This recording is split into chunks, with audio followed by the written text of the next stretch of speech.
The atmosphere inside the private briefing room at Balmoral was meant to be impenetrable. It was a space designed for the most delicate matters of state and family, a sanctuary where the king could speak without the looming shadow of the press or the machinery of public life. But that sense of untouchable privacy shattered in an instant. Catherine, the Princess of Wales, sat near the head of the table, her eyes scanning the room, as she always does, with a quiet, observing grace. She wasn't looking for anything in particular, just ensuring the environment felt as secure as it was promised to be. Then, her gaze rested on a figure near the back, a man standing in the shadows of the doorway. He was not a face she recognized. He wasn't part of the king's inner circle, and he certainly wasn't on the official attendee list for such a high-level, sensitive discussion. Catherine didn't just glance at him and look away.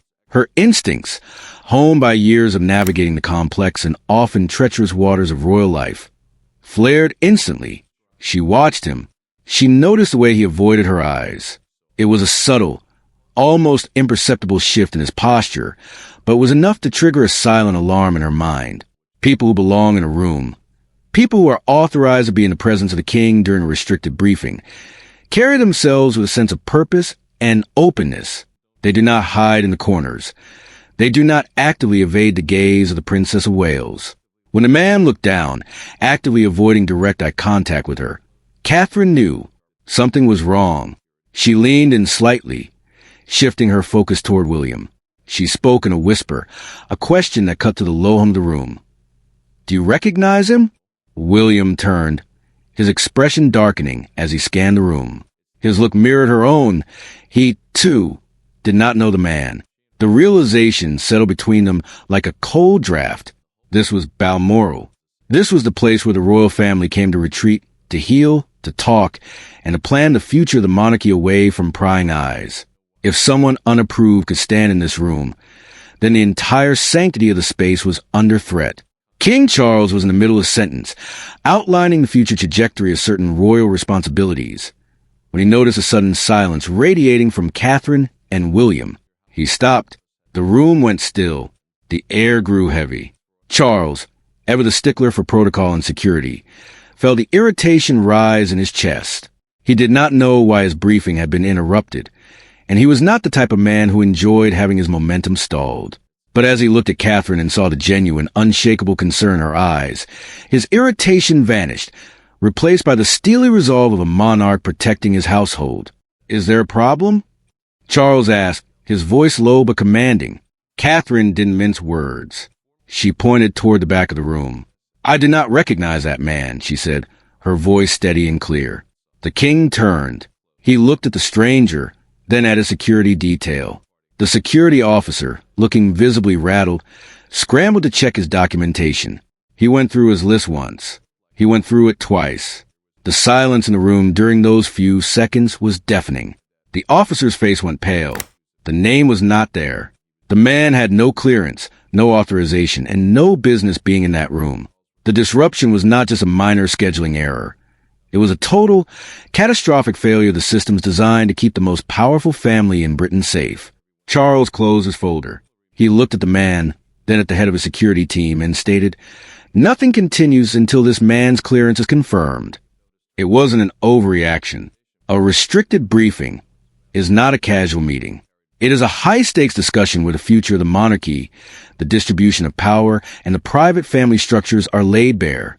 If an unauthorized person, no matter how seemingly insignificant, were to hear even a fragment of those conversations, the consequences would be dire. As the security detail moved to escort the man out, the room remained locked in a state of tense observation. Camilla, the queen consort, remained unusually still. She didn't look at the man, nor did she join in the questioning. She sat, almost as if she were waiting for the inevitable. Catherine noticed it. William noticed her noticing it. There was no accusation, no finger-pointing. But the weight of the silence around the queen consort was heavier than the explanation given by the stranger. As the door closed behind the escorted man, the tension did not dissipate. Instead, it thickened. The king turned toward his wife, and in that single look, 1,000 questions passed. What appeared to be a standard security breach was rapidly transforming into something much more personal, much more volatile. The unknown aide had been removed, but his presence had peeled back the layers of trust within the household, revealing that even at the highest levels of the monarchy, there were cracks. And as Catherine looked around the table, she realized that everyone in the room had something different to lose, and the game had only just begun. The departure of the stranger did not bring the calm the family had hoped for. Instead, the room remained suffocated by an unspoken question. How? How does a man with no clearance, no invitation, and no documented reason to be there manage to walk into the king's most secure retreat? William was the first to break the silence, but he did not address the staff. He turned directly to Catherine. His voice was barely a murmur, yet in the stillness of the Balmoral briefing room, it sounded like a gavel strike. "Have you seen him before?" he asked. Catherine's response was measured, but the underlying realization was sharp. She hadn't seen him in a restricted meeting before, and she certainly hadn't seen him in any capacity that would grant him access to the king's inner sanctum. But then, a flicker of recognition crossed her face, a memory retrieved from the blur of a busy royal schedule. Weeks earlier at Windsor, she had seen that same man. He hadn't been standing in a corridor waiting for a file. He had been standing in the shadows of a private office, engaged in a conversation so quiet, so deliberate, that it had forced her to slow her pace just to pass by. The prince's expression hardened. It wasn't just a security failure. It was a premeditated move. The man hadn't stumbled upon the meeting. He had been looking for it. As Charles demanded the Balmoral access records, the investigation shifted from a room to the logistics of the household itself.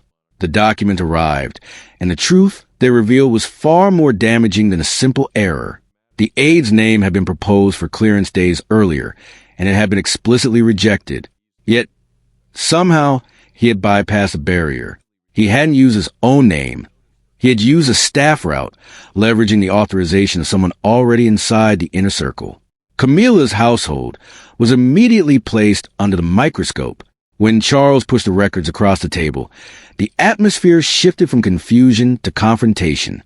Camilla, protective of her staff and her own influence, argued that this was a misunderstanding, a mere error in staffing. But Catherine, driven by the unease she felt back in Windsor, spoke up. She recounted the overheard exchange in the Windsor corridor. "Will I be inside when the Balmoral responsibilities are discussed?" the man had asked. The senior staffer had replied, "You will be where you need to be." The revelation hit the room like a physical blow. The meeting had not even been formally announced. Yet this man had already been groomed to be there. The coordination that Camilla's household defended as standard procedure suddenly looked like calculated intrusion. Charles was no longer asking about an error. He was questioning the very architecture of his own household's loyalty.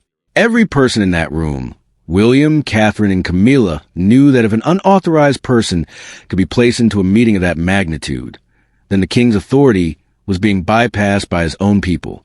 The senior staffer responsible for the oversight was brought in, his confidence dissolving the moment he saw the king's face under the pressure of the monarch's stare. The excuses began to crumble. He admitted he had facilitated the man's entry, claiming it was for coordination and observation. Charles, however, saw it for what it truly was, a blatant disregard for the boundaries that kept the monarchy safe. He wasn't just a king. He was a leader whose command structure had been compromised. As the questioning intensified, Camilla found herself in an impossible position. She had to defend her staff without appearing to condone the breach. She stated clearly that she had never authorized a man's entry, but the damage was done. The king's trust, once considered absolute, was now under scrutiny. He realized that the greatest threat didn't come from those outside the palace gates, but from the gaps in communication and the silent agendas of those who walked the halls daily. The afternoon light began to fade, casting long, sharp shadows across the Balmoral study. The room was no longer a place of planning. It was a theater of accountability. William watched the proceedings with a growing sense of urgency. He realized that the future of the monarchy depended on more than just public perception. It depended on the integrity of the people in the room. As the staffer was removed and the security protocols were tightened, the unspoken tension between the different royal households solidified. The trust was broken, and the process of healing it would be long, painful, and anything but private. The transition from crisis to consequence settled over Balmoral like a heavy mist by the time evening fell. The briefing room had been completely cleared. The air scrubbed of the tense diplomacy and whispered accusations that had dominated the afternoon. Conversations that normally flowed effortlessly between separate royal households now had a hard, unyielding wall at closed doors. Yet, the sharpest fallout of the day was not administrative. It was profoundly personal. Camilla discovered that her authority had been quietly clipped, with one of her senior employees barred from future confidential sessions. Catherine, meanwhile, walked away with a sobering realization. Speaking the truth to protect the monarchy had irrevocably altered the delicate balance of power within the family's inner circle. Charles signed off on the final disciplinary measures just before the evening meal. The senior staffer who had brazenly bypassed the access refusal was permanently stripped of all duties involving confidential briefings. The uninvited aide was banned from royal grounds indefinitely, his name flagged across every internal security database to ensure he could never again cross a threshold he had no right to breach. The internal review was formally concluded, leaving behind a stark conclusion. There was no direct evidence that Camilla had personally orchestrated the intrusion, but the institutional negligence inside her office could no longer be ignored or excused. When the king called Catherine, William, and Camilla together for one final, private assembly before nightfall, the atmosphere was entirely devoid of pretense. The stranger was gone, the staff had been disciplined, and the public speculation was already beginning to bubble up in the morning papers. Only one thing remained unaddressed. The monarch's definitive verdict on what the Balmoral breach had revealed about trust, loyalty, and boundaries within his reign. Charles did not rule with anger or raised voices.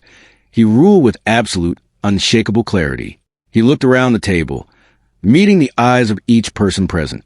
He made it explicitly clear that Balmoral would never be allowed to transform into a battleground for competing royal households, nor would any individual be scapegoated for systemic failure. But he refused to soften the hard truth of what had happened. Trust, he explained, had been dangerously stretched until blind assumptions completely replaced formal permission. From this moment onward, that era of casual flexibility was over. The boundary had been drawn, and it would be written in stone. The final decree was delivered without hesitation. Every restricted royal briefing would henceforth require strict, individual authorization. No longer would any member of the family or any senior office be permitted to bypass the king's direct access protocols, using general household permissions or internal favoritism. If an individual's name was not on the approved list, signed off by the sovereign himself, they would not cross the threshold. The monarchy could not afford to function on assumptions when the future of the institution itself hung in the balance. As the meeting drew to a close, a quiet reconciliation took place in the muted shadows of the room. Charles turned to Catherine, acknowledging that while the public interruption had been deeply uncomfortable, her sharp instincts and unwavering courage had protected something far more valuable than protocol. She felt a profound sense of relief, knowing she had acted out of loyalty to the crown, not malice. Camilla, displaying a hardened grace, accepted the structural responsibilities of her office without conceding to unproven blame, bridging the personal chasm before it could permanently rupture the family. William watched the resolution unfold with a quiet, observant intensity. He understood that the true lesson of the day was not merely about who had lost access or whose office had stumbled. It was about how a true leader responds when the walls begin to crack from within. Charles had chosen unbreakable boundaries over comfortable illusions, setting a vital precedent for the future king, who would one day inherit the throne. Days later, the heavy oak doors of the Balmoral briefing room swung open once more. Every name on the manifest had been checked, verified, and approved under the king's direct authority. Catherine sat in her usual place, her posture calm and assured. William stood beside her, steadfast and watchful. Camilla took her seat across the table, her expression composed and resolute. The monarch waited until every sound died away, letting the absolute silence of the sanctuary envelop them all.